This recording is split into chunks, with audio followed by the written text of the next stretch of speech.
Good afternoon, and welcome to the William G. McGowan Theater here at the National Archives. My name is Michael Hussey. I'm on the Education and Public Programs staff here, and it's my honor to welcome you, but also introduce our speaker today. Also, I want to welcome those of you watching on our YouTube channel. Thank you for joining us. Before we get to today's program, I'd like to tell you about two upcoming programs that will take place in this theater and again on our YouTube channel. Tomorrow, September 15th at 7 p.m., the National Archives is going to be celebrating Constitution Day with our 10th annual State of the Constitution program, which will focus on the future of policymaking under our current constitutional system against the backdrop of national elections. This will be presented in partnership with the Robert H. Smith Center for the Constitution at James Madison's Montpelier, and speakers will include Senator Rand Paul and others. On Wednesday, September 21st at noon, author Laura Weinrib will be here to discuss and sign her book, The Taming of Free Speech, America's Civil Liberties Compromise. This program is presented in conjunction with the exhibit Amending America, which is currently on display in our O'Brien Gallery. To learn more about these and all of our public programs and exhibits, please consult our monthly calendar of events in print or online at archives.gov. There are copies also in the lobby, along with a sign-up sheet so that you can receive it by regular mail. You'll also find brochures about other National Archives programs and activities. Another way to get more involved with the National Archives is to become a member of the National Archives Foundation. The foundation supports the work of the agency, especially its education and outreach programs.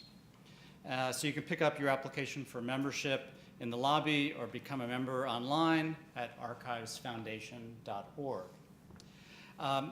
Now it's my great privilege to introduce today's speaker. Arthur T. Downey.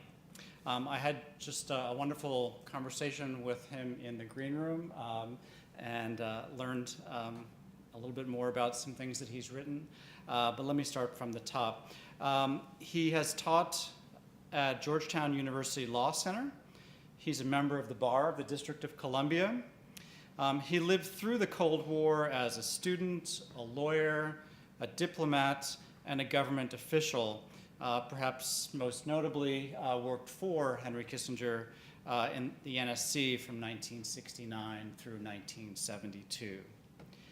He has written some other fascinating books. He's the author of Civil War Lawyers, and he spoke here in the summer of 2015, and I'm sorry I missed the talk, about his book, The Creole Affair. I was just speaking with Mr. Downey shortly before I came up here, and I always have 4 or 5 books that I'm in the middle of reading, and now I'm adding a 6th because it sounds so fascinating, The Creole Affair. After Mr. Downey's talk and question and answer period from you, the audience, he'll be signing copies of his book, one level upstairs outside of the Archives store. So I'd like to, without further ado, welcome Mr. Arthur T. Downey to the stage. Mr. Downey. Thank you, Michael. Appreciate it. Thank you all very much for coming out on a brutally hot day. Maybe it's the fact that we're going to be talking about the Cold War that induced you here. We're going to be talking narrowly, with respect to the Cold War, about the role of law and lawyers during that period. 125 years ago during the American Civil War, the law and lawyers dominated public discourse because lawyers dominated public discourse at that time. It's no accident that all of Lincoln's cabinet members were lawyers. Jefferson Davis's cabinet members were all lawyers, except Davis, he was a West Pointer. But today, you think we have too many lawyers. We really did then. and we have very few now. So this is a narrow slice of the Cold War, the role of law and lawyers, small but not insignificant. The book deals with lots of aspects of that. What I'll try to focus on this morning is international law and spies, and if we have time, maybe the economic Cold War. First question is, when did this happen? When did the Cold War start? When did it end? Well, let me take you back to the fall of 1945, when Frank McClure was the president of a little college, Westminster College, in Fulton, Missouri. And for some reason, he had the idea, why don't I invite Winston Churchill to come to my college to give a talk next spring? Well, it turns out that Frank McClure, president of Westminster College, was a graduate of Westminster College. And his classmate back then was now President Truman's military aide, General Harry Vaughan. The moral of this story is it's nice to have friends in high places. So President McClure writes a letter to Truman, comes to Washington to see his old friend, General McClure, Harry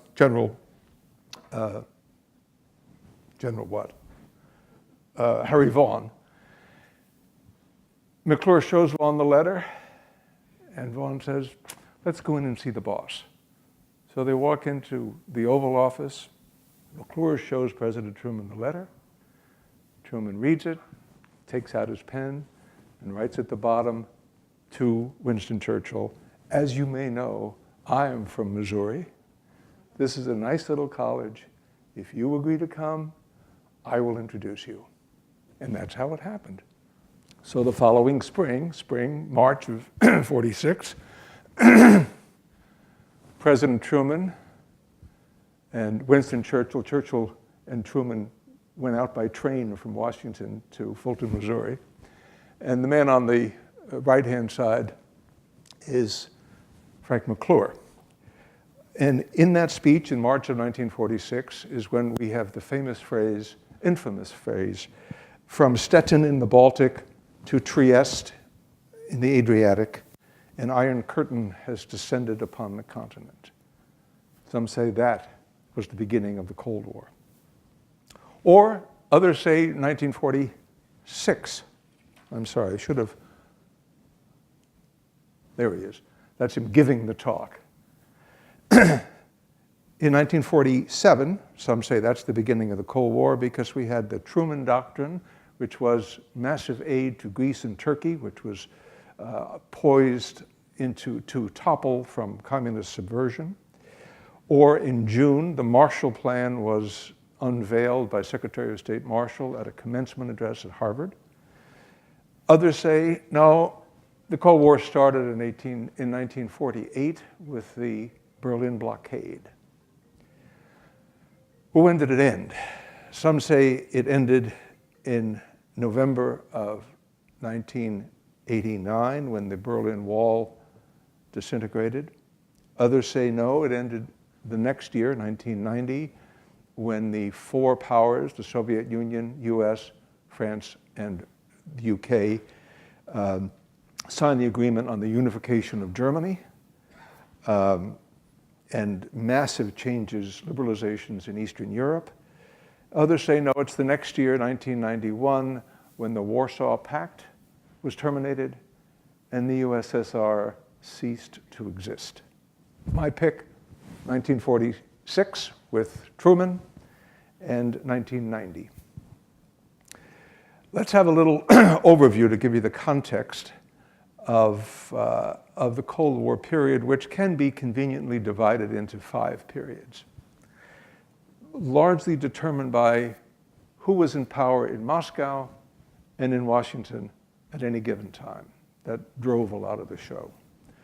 The first period might be 1946 to 53.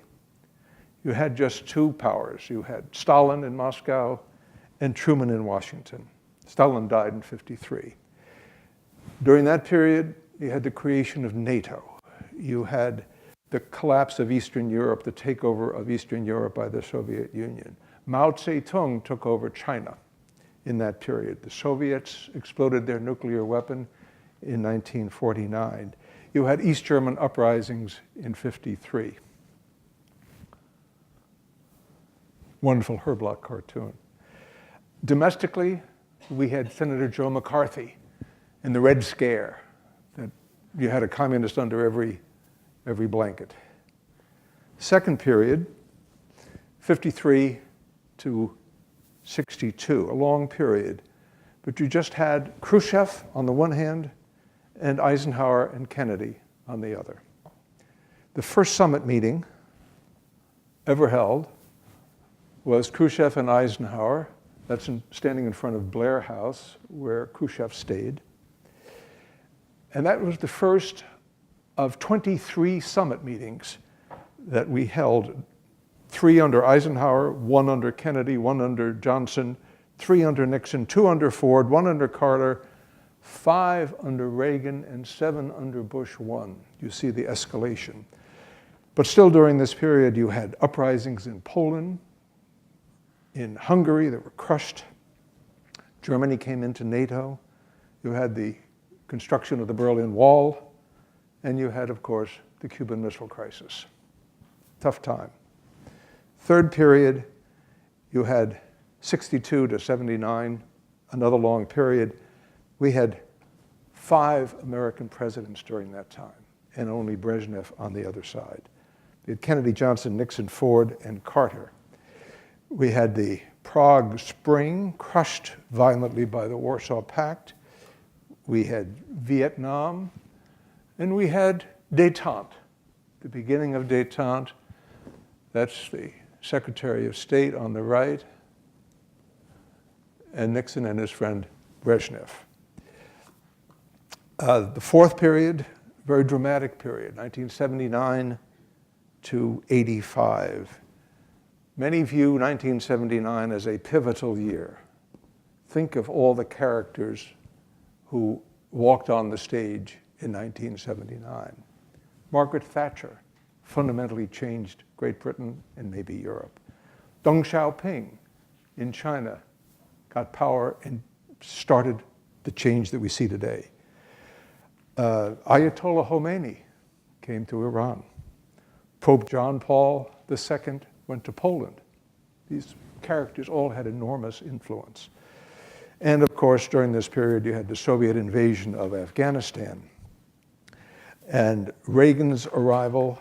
And Reagan was confronted, who was in power in Moscow at that time? Well, you had Andropov, who was the former head of the KGB, and he was infirm and lived only 15 months.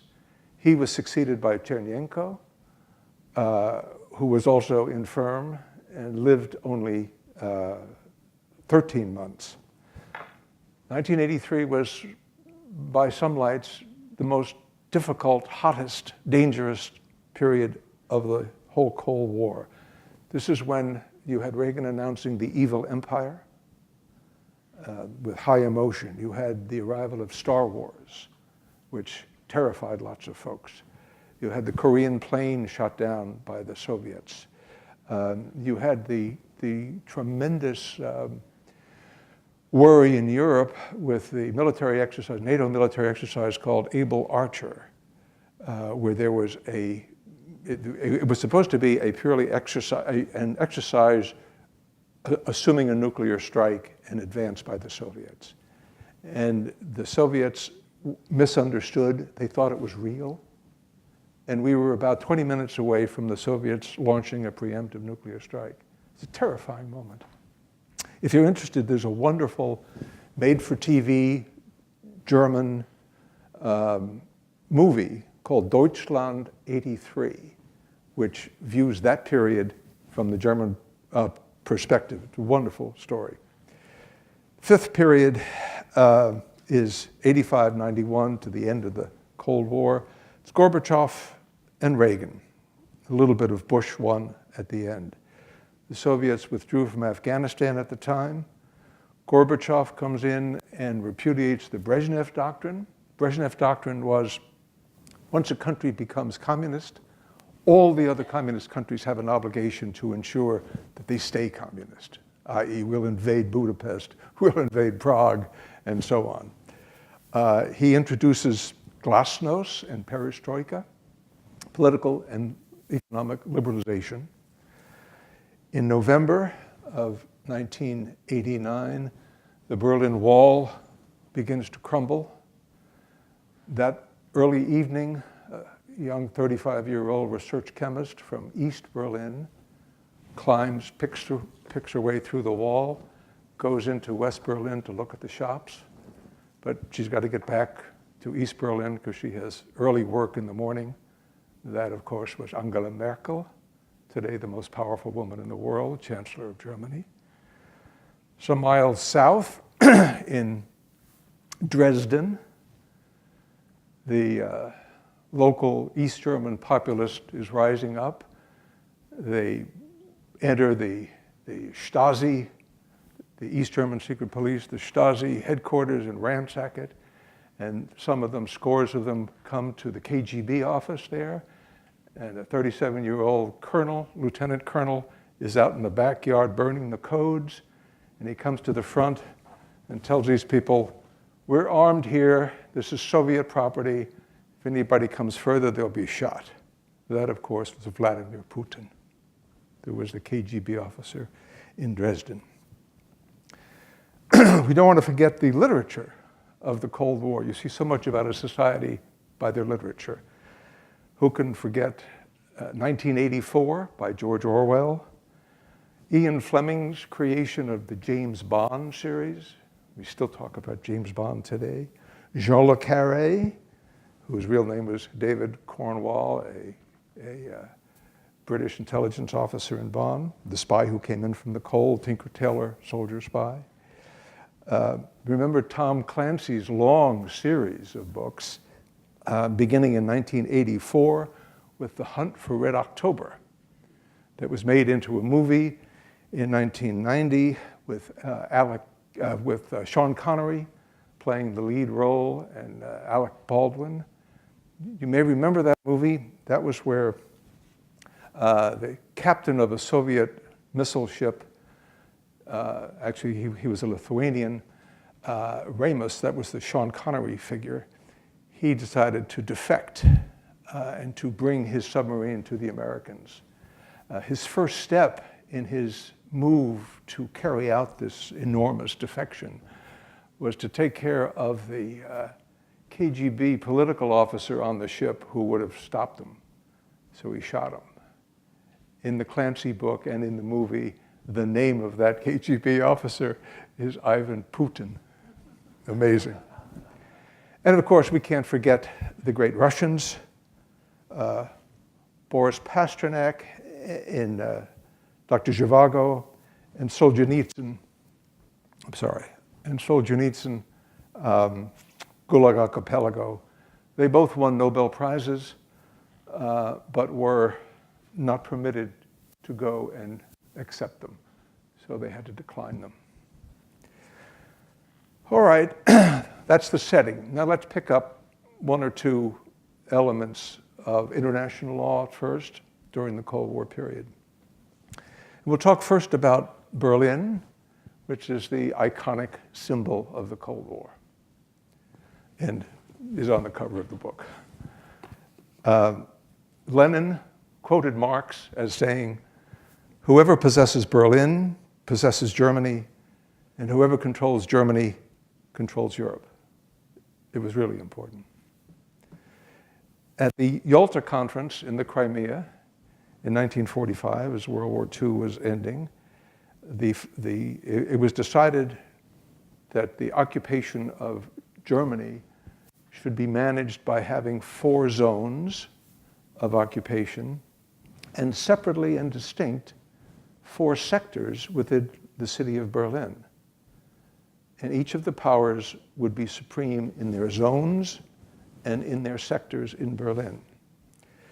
There was a governmental organization called the Allied Control Authority, where the Soviets, the French, the Americans, and the Brits ran all of Germany from their zones, and in Berlin, an organization called the Allied Kommandantura, which governed Berlin.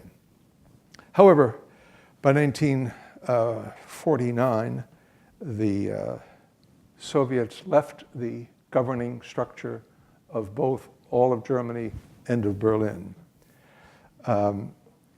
There were only two entities that they stayed in for the whole Cold War.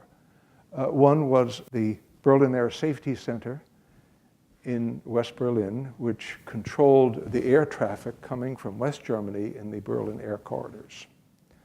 And so there sat until 1991 Russians, Soviets, Brits, French, and Americans controlling that air traffic. The other organization that they stayed in was Spandau Prison, which was a prison physically located in West Berlin that housed the Nazi war criminals who were tried at Nuremberg. And that was really quite an event, and it was the lawyers, the governmental lawyers of the powers that were the governing management group for Spandau Prison. And here you had in West Berlin, the military security for the prison was controlled by each of the four powers, rotating each month. So each month, the American military would hand off responsibility for the security of the prison to the Soviets. And to see these men lined up, 40 men on each side, in the yard of the prison, and both sides always got the biggest guys they could find, the meanest guys, to hand that off. Every month, whichever government was in charge that month held a lunch at the prison. And these lunches were elaborate. People always wanted to go to the French month because the food was really good. Very few wanted to go to British month for obvious reasons. There were detailed agreements on the prison, how you ran the prison, literally how many calories the prisoners were allowed to receive a day.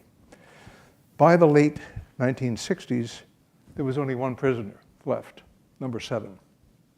Number 7 because they were given numbers in 1945 46 as they got off the truck from Nuremberg.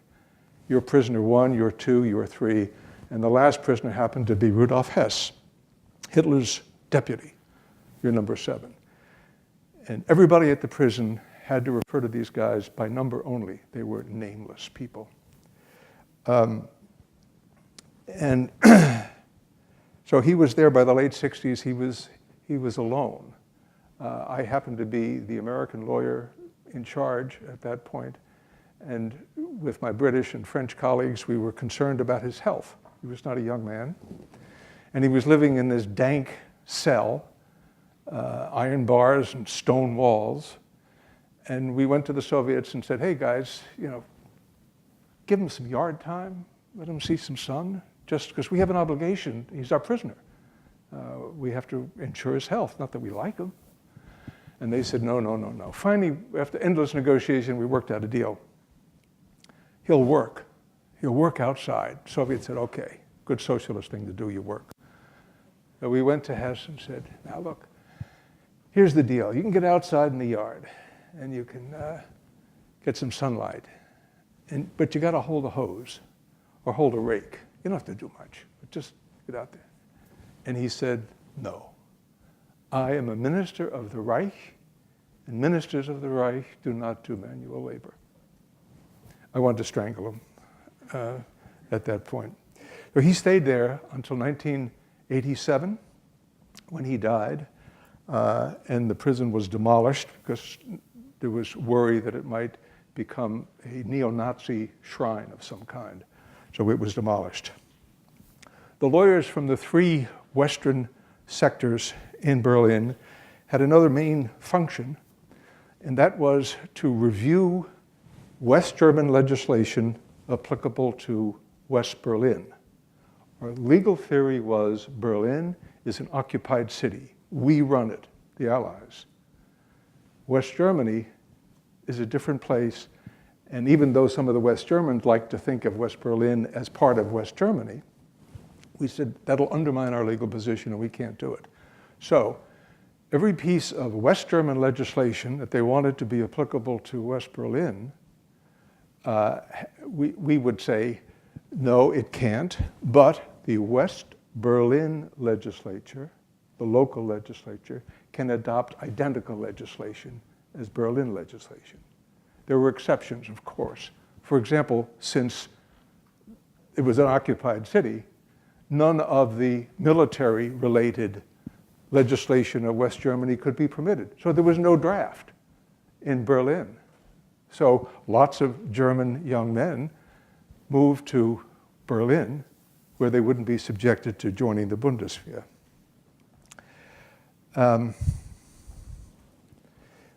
We had then, in 1948, June of 1948, the beginning of the Soviet blockade of Berlin, where rail traffic, road traffic, water traffic was blocked. Their goal was to kill West Berlin, to force the Allies out and to take it over. Berlin is 110 miles from the West German border. But then we had the tremendous Berlin airlift, where amazingly US, British, and French planes flew tons, 10,000 tons, mostly of coal during the winter, into Berlin. A plane landed at Tempelhof Airport every minute. It was just extraordinary.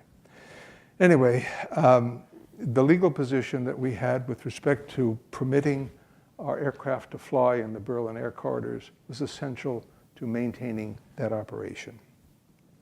We had subsequent Berlin crises in 1958 when Khrushchev said, we're going to walk out of Berlin, we're going to turn it over to the East Germans. Berlin is part of East Germany, you're going to have to deal with them. We don't have any more responsibility for access to Berlin, and we had a crisis.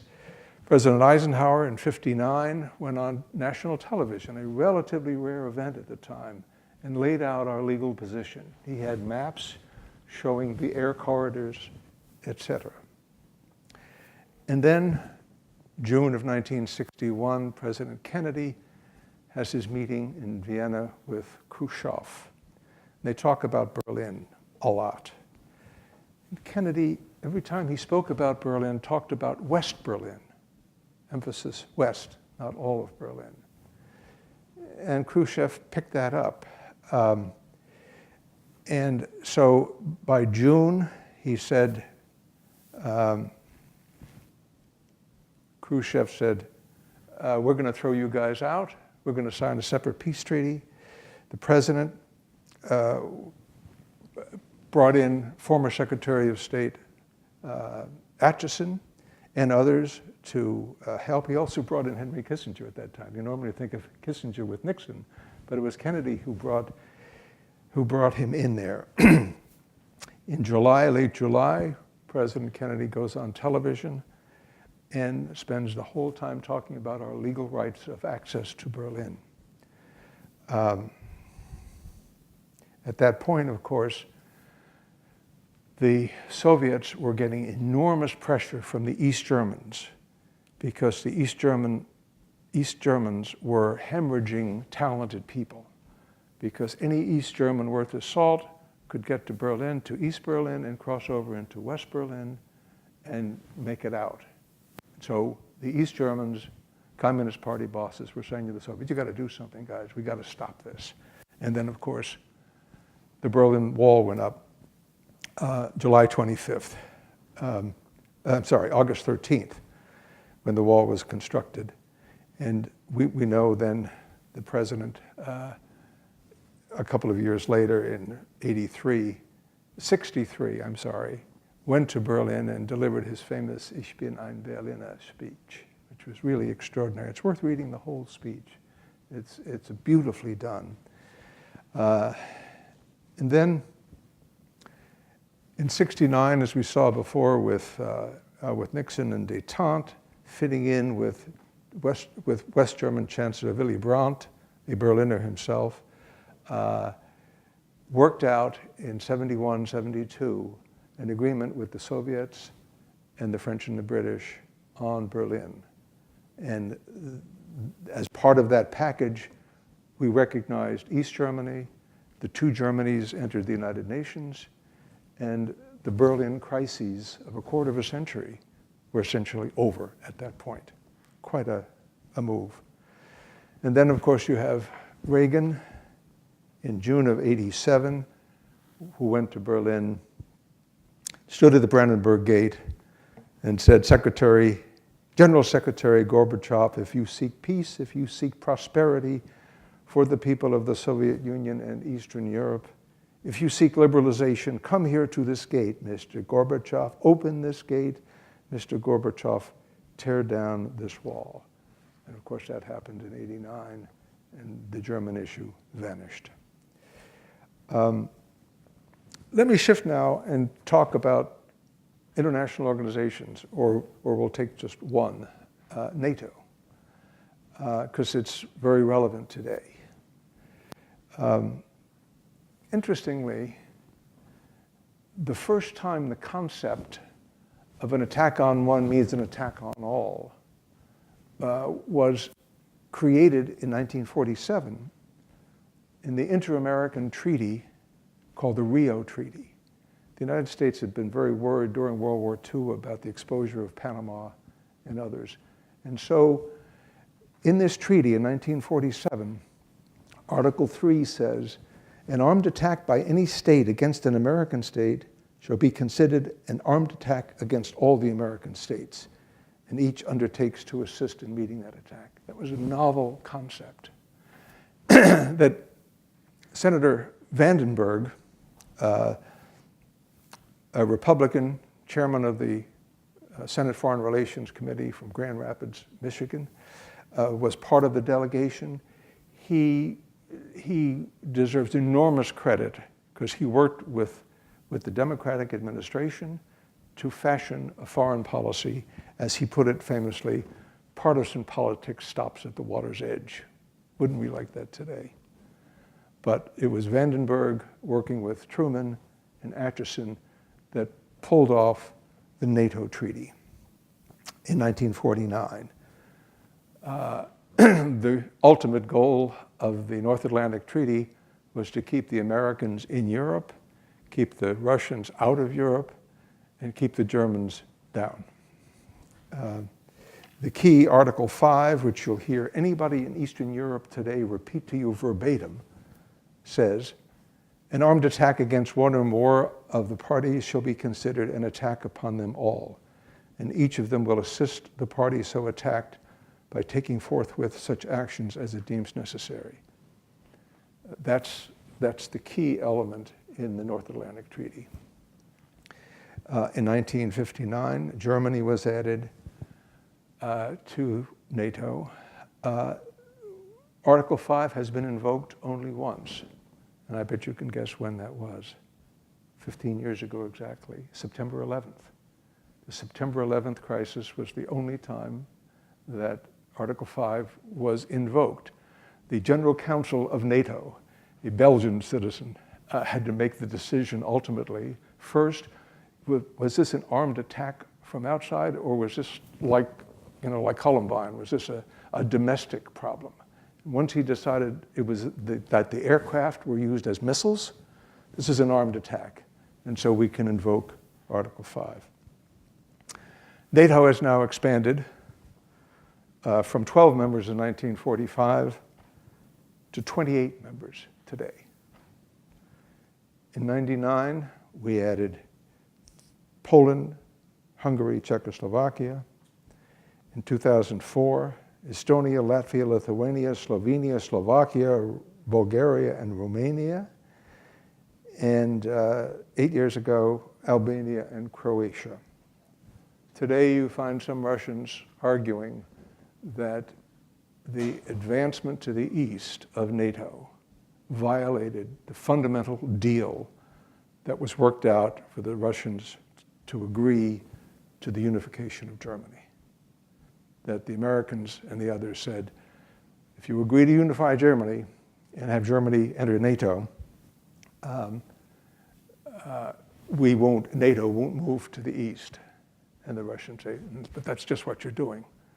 You've got American troops in Poland, and on and on and on. It's a flashpoint. It's a very a serious problem. Let's talk briefly about the Cuban Missile Crisis. Tough time.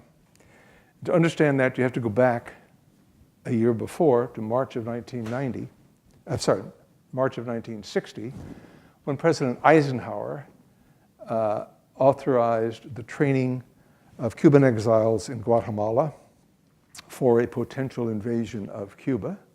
The plan there had them arriving in Cuba along the coast near the mountains, so that if it failed, they could move into the mountains and become guerrillas, just like what Castro did years before. But he never gave the go-ahead for the actual invasion. And of course, in March of '61, we had the Bay of Pigs. It was different. It was done at the Bay of Pigs, which wasn't the right location, and there was no air cover, so it was a total debacle. And as a result, June of '62, a year later, the Soviets and the Cubans got together and decided to install missiles in Cuba. Why? Well, Khrushchev felt that he thought Kennedy was weak, especially after the Berlin Wall went up with no response. So I can snafu him. He was also worried that after the Bay of Pigs mess, Kennedy might go in and invade Cuba.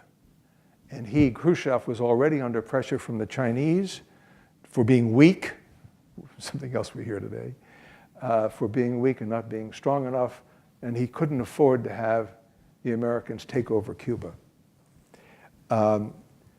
Probably most importantly, at that time, the Americans held a 17-1 advantage in strategic missiles. Well, if you move medium-range ballistic missiles into Cuba, you change that balance immediately on the cheap. It's a terrific opportunity. And Khrushchev later joked the other reason he went ahead was because his Dasha was on the Black Sea, and he could see the Jupiter missiles in Turkey across the Black Sea, and he didn't like that. Anyway, we had in October, oh, I missed one, sorry. That was East Germany, yeah. October 1962, we discover the missiles. The president convenes his executive committee, which was taped, all the happenings, which is marvelous. You can read 600 pages of the discussions during the Cuban Missile Crisis by the participants. And of course, naturally, early on, the conversation was, we've got to bomb them immediately, we have to invade, we've got to do it before these missiles become operational, or we'll never be able to do it. Let's get in there now. And actually, the lawyers involved played a significant role. You had George Ball, Dean Acheson was brought in, even the president's brother, the Attorney General, Robert Kennedy. And they said, that's really risky because, then the Soviets will take Berlin. We've got that problem. They may go after Turkey. So how about a blockade? Then you had a lot of discussion about blockade. So I'm saying, listen, blockade is an act of war. We can't do that. We're not authorized. The State Department lawyers, Deputy Legal Advisor Len Meeker, then came up with the notion of a quarantine, a defensive quarantine, which is sort of a blockade light. And that's what they ultimately seized on.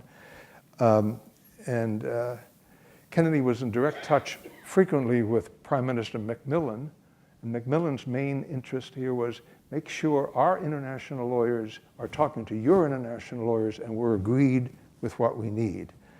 One of the key players was our former ambassador to Moscow, Llewellyn Thompson, who knew Khrushchev well. And he said, this is hard to believe, but Khrushchev is impressed by legal issues. And if we've got a really good legal basis for this, that'll impress Khrushchev. So in fact, the decision was made, let's go to the Organization of American States, where we'll try to get a 2/3 majority to support us. In fact, that's the Organization of American States unanimously voting to support the United States at the time. And as we know, it all ended, fortunately for everybody concerned. The Soviets withdrew their missiles. The Americans pledged never to invade Cuba, so Khrushchev got what he wanted there, a no invasion pledge. The Soviets promised never to introduce offensive weapons in Cuba, and the Americans agreed to remove their Jupiter missiles in Turkey. That was a side deal worked out with the Attorney General and Ambassador Dobrynin. I'm close to running out of time, and I'm upset with myself for not moving faster, because I wanted to talk very briefly about the one pure international case during the Cold War. It was the United States and Nicaragua. Nicaragua was not the hotbed of the Cold War, but it was a player. In the early 80s, late 70s, the Sandinistas came in, and in the early 80s, the Reagan administration supported the Contras to fight them. The Americans, a few years before, had won a terrific victory at the World Court. Iran had taken over our embassy. We went to the World Court and said what Iran did was a violation of international law. The court agreed. So from US eyes, the World Court was really terrific. They know how to decide things. So during the process with Nicaragua, we were getting tougher. When Reagan came in, tougher and tougher and tougher. We invade Grenada. Nobody liked that. And the Nicaraguans early on said, we need an American lawyer, a Washington lawyer, to help us first bring lawsuits all over the United States for all of the property of the state of Nicaragua that the Somoza regime had stolen, ships, planes, sugar, you name it. So they hired an American lawyer, William Rogers, to do that. Rogers handed it off to a young associate, whose name was Paul Reichler, who happened to be a Spanish speaker, and said, you do all that. Well, after a little while, when Reagan came in, the senior partner says, we're not going to represent Nicaragua anymore. It's not politically smart. Sorry about that. So Reich was presented with a dilemma. Does he stay with his client, or does he stay with the law firm? He was a few years away from becoming partner. He left, went to another firm, kept his client with him. A little while later, he says to his client in Nicaragua, you know, I think we ought to bring a lawsuit against the United States in the World Court. Not that we're going to win, because we can't, because the Americans have this crazy reservation that says we don't have to be bound by anything that deals with anything within our domestic jurisdiction as we determine that. But he said, what I really want to do is change enough votes in the House to stop aid to the Contras. Finally, Nicaragua says, okay, go ahead. So he hires Abe Shays, the former general counsel of the State Department, Harvard law professor, and they bring a lawsuit in the World Court against the United States. Long story is, after all kinds of shenanigans, that's Reichler on the extreme left, and his Nicaraguan, and Abe Shays in the middle. The United States government says, we are not going to participate. We don't think the World Court's really very good. So we walked out. And then later, we actually withdrew our acceptance of jurisdiction. For the first time in 40 years, we've left the World Court, that just a few years ago was really a hot ticket. Anyway, in the end, the court decided 12-3 that the United States action aiding the Contras was a violation of international law. Now, why is this relevant today? What is the hottest international law event this year? Is this decision by the International Court in The Hague dealing with the South China Sea, and whether the Chinese actions there are consistent with international law or not. And that case was brought by a small country, the Philippines, against a superpower, China, just as a small power, Nicaragua, brought a case against the superpower, the United States. And guess who the lawyer is for the Philippines? Paul Reichler, the same Washington lawyer who did that. I think I really have to stop so that we can talk about some questions, and if you have questions, come to the microphones, please. And if you have questions, for example, about the Bridge of Spies, the Spielberg movie that came out last year with Tom Hanks, I'd love to get those questions because I wanted to talk about that. Yes, sir. Mr. Downey, I'm a college student here in the Washington, D.C. area, and I'm finding your book to be very interesting and meaningful. What my question is what decisions made by a U.S. president and by a Soviet premier do you think particularly impacted the U.S.-Russian relationship after the end of the Cold War? And if so, what do you think those decisions were, and why do you think that they had an impact? All right, let me be sure I understand. What happened during the Cold War that influenced the current situation? What decisions made by leaders during the Cold War would you say particularly impacted the U.S.-Russian relationship after the Cold War? Yeah.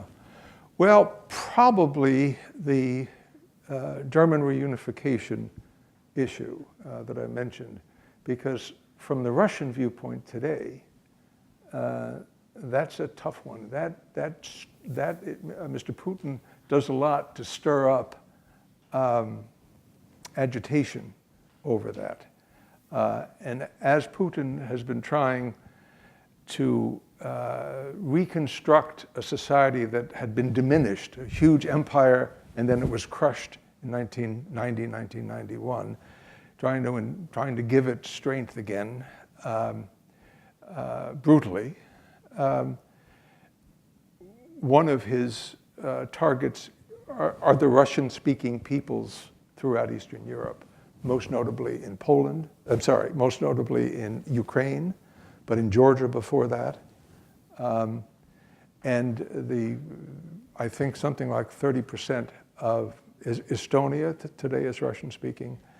And so there's enormous pressure from the Russians on those countries. From the US view, this is a NATO obligation to protect them. And if you're sitting in Warsaw today or in Vilnius, you need that Western NATO protection. But a lot of that angst sprang from the decisions to unify Germany and not have the unified Germany become neutral, but have it become in Europe. You know, part of the discussion originally was, well, maybe Germany can be a member of NATO and the Warsaw Pact. Maybe the unified Germany can be part of NATO, but no NATO troops in what is now East Germany, and so on and so on. So those decisions made in 1990, I think probably had enormous influence on the pressures we see today. Thank you. There was an incident, you may deal with it in your book. It was, I believe the year was 1970, and there was a rendezvous of a US naval ship and a Soviet one on the high seas.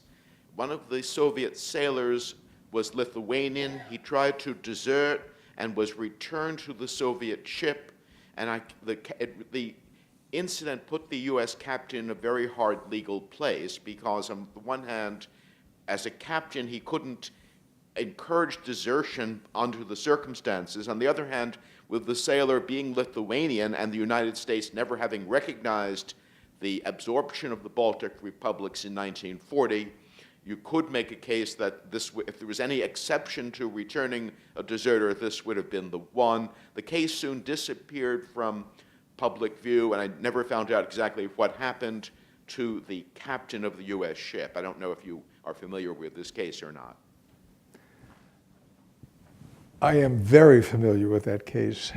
I'll show you the tire tracks up my back. And I don't treat it in the book. I'll tell you the story. I was on the NSC staff at the time. And this case, the Lithuanian defector, it was called, was a big political brouhaha. Allegedly the State Department mishandled it.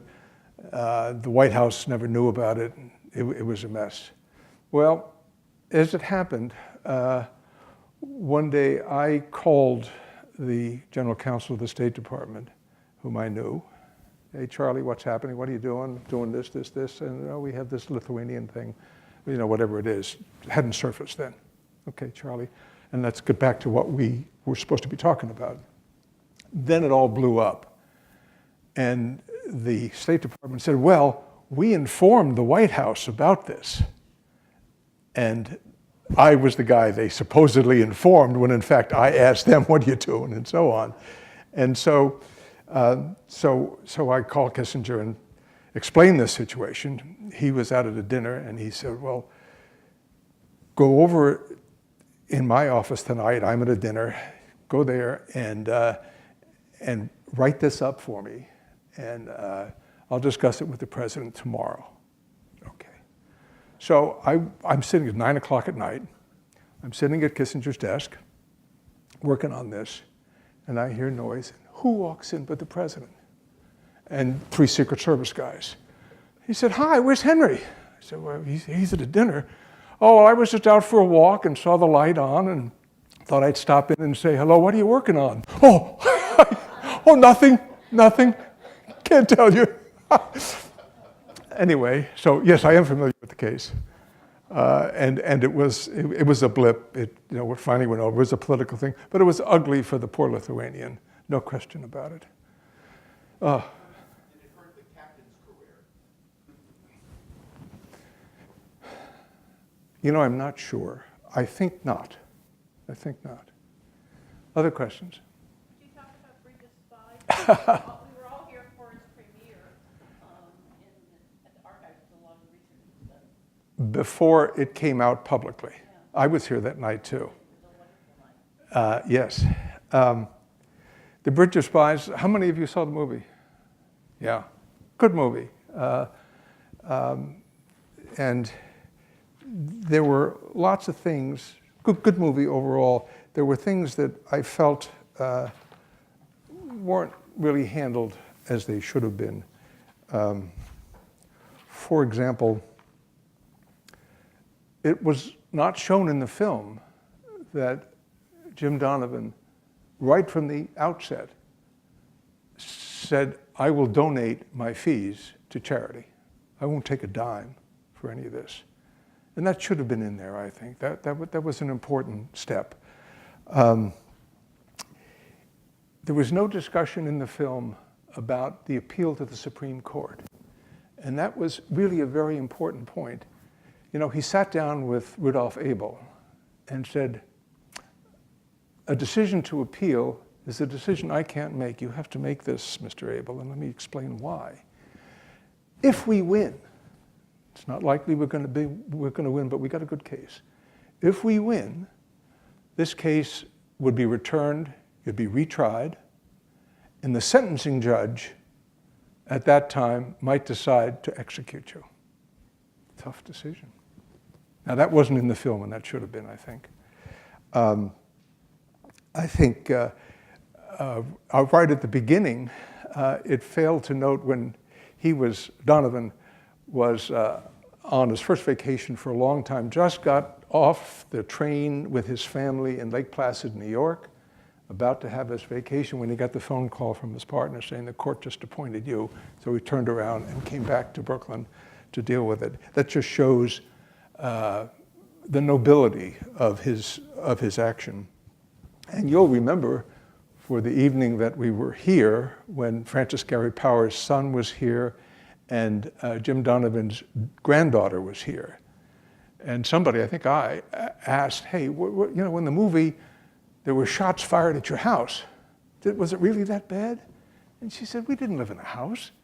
We lived in the 14th and 15th floor of an apartment building. No, it was grim, but there were no shots given. That was funny.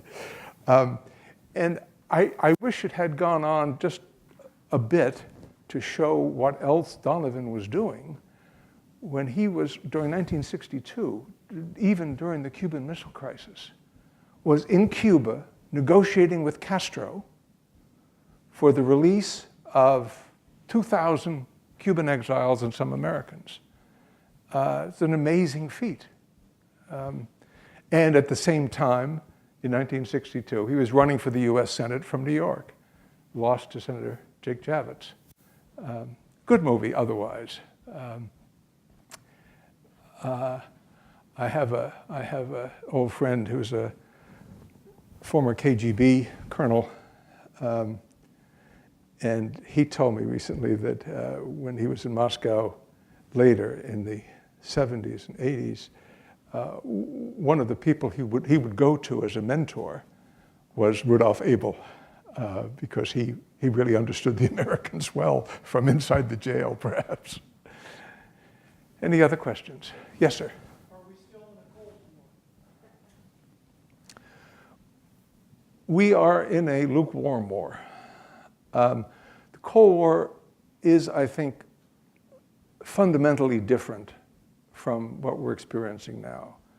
The Cold War was global and ideological. It was one ideology against the other. And whether you were in Vietnam or in Nicaragua or in Hungary, it was a massive ideological battle that touched all edges. Today, we're really in more of a 19th century state conflict, where you have a former empire wanting to expand.